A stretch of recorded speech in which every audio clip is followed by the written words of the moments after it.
వచ్చింది. మురళి గారు, ఎవరైనా ఒక ప్రభుత్వాన్ని విమర్శించి బయటకు వచ్చినప్పుడు ఇట్లనే చెప్తారు. ప్రవీణ్ కుమార్ గారు, ఆయన ఐపీఎస్ అధికారి, ఆయన కూడా గురుకుల విద్యా సంస్థలు గాడిన పెట్టి హిమాలయాలు ఎక్కే పరిస్థితి కూడా తెచ్చాడు, చాలా బాగా చేశారు అప్పుడు అని ఆయన ఉన్నప్పుడు చాలా పొగిడారు కూడా ఆయన్ని.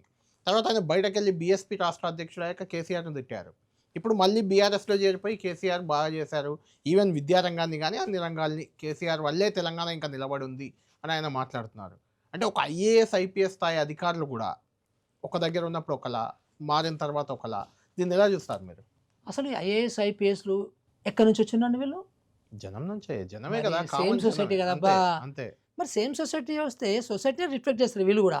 అది జడ్జిలు కావచ్చు, జర్నలిస్టులు కావచ్చు, ఐఏఎస్ కావచ్చు, ఐపీఎస్ కావచ్చు, ఉద్యోగులు కావచ్చు. చేస్తారు, కానీ Right? వీళ్ళు మోడల్ గా మారి కొంతమందిలో మార్పు తేవాలి. మా మోడల్ ఎట్లా మారుతారబ్బా?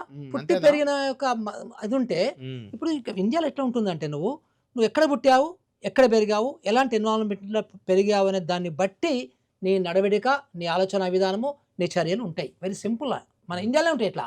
ఒక యూరోప్లో ఒక కంట్రీలో హోమోజీనియస్ సొసైటీ ఉంటుంది, ఇక్కడ హిటరోజీనియస్ సొసైటీ, అంటే విభిన్న వర్గాల సొసైటీ. ఇక్కడ ఒక్క గ్రామంలో నుండి ఒక కులంలో ఒకలాంటి కల్చర్ ఉంటుంది, ఇంకో కులంలో ఇంకో కల్చర్ ఉంటుంది. ఒకటే విలేజ్లో నేను చెప్పేది. ఇలాంటిది మీకు యూరోప్లో కనబడదు, ఇలాంటిది వేరే దేశాల్లో ఎక్కడ కనబడదు. ఎందుకంటే because of caste, because of కులాలు.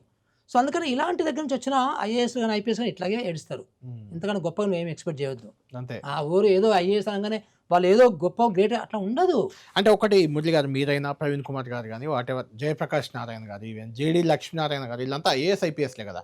వీళ్ళు ఏదో రిజైన్ చేసి మొత్తం సమాజాన్ని మార్చేద్దామని చివరిలో వాలంటీ రిటైర్మెంట్ తీసుకొని జనంలోకి వచ్చి పెద్దగా ప్రభావం చూపించట్లేదు. ఎందుకు చూపించట్లేదు అంటే ఏం చెప్తారు మీరు? అంటే మన రాజకీయాలు ఎట్లా ఉన్నాయంటే, ఇప్పుడు చూస్తే జాగ్రత్తగా మీరు గమనిస్తే, అసలు రాజకీయాలు రావాలంటే నువ్వు ఒక పచ్చి అబద్ధపు ఈడెట్ అయి ఉండాలి, అబద్ధాలలో నువ్వు నిష్ణాతులు అయి ఉండాలి.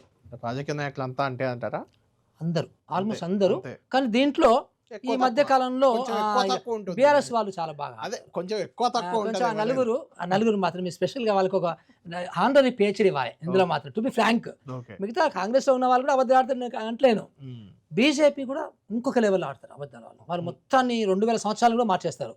2000 సంవత్సరాల హిస్టరీని కూడా మార్చి అబద్ధాలు కూడా ఆడతారు వాళ్ళు. సో వాళ్ళు నెహ్రూని కూడా ముస్లిం అంటారు, ఇందిరాగాంధీ ముస్లిం అంటారు, ఎనీథింగ్ దే విల్ డూ. అసలు అన్టచబిలిటీ అనేది బ్రిటిష్ వాళ్ళు తెచ్చారంటారు. కులాలు కూడా బ్రిటిష్, అంటే అంత లెవెల్ అబద్ధాలు కూడా ఆడతారు వాళ్ళు. అది ఇంకో లెవెల్ అబద్ధాలు. సో ఇక మన రాష్ట్రంలో ఈ నలుగురు ఇంకో అబద్ధాలు లెవెల్. అంటే ఇలాంటి అబద్ధాలు ఆడే వాళ్ళు నంబర్ 1. నంబర్ 2, కరప్షన్ చేసే వాళ్ళే ఇక్కడ మనగలరు. ఎందుకంటే నిలదొక్కోవాలి, ఎందుకంటే డబ్బు ఎక్కడి నుంచి వస్తే నీకు కదా. అండ్ మన సొసైటీని యాక్చువల్గా మెచ్యూరిటీ కాలేదు ఇంకా. సో బికాజ్ ఎడ్యుకేషన్ లేక. సో తరతరాలుగా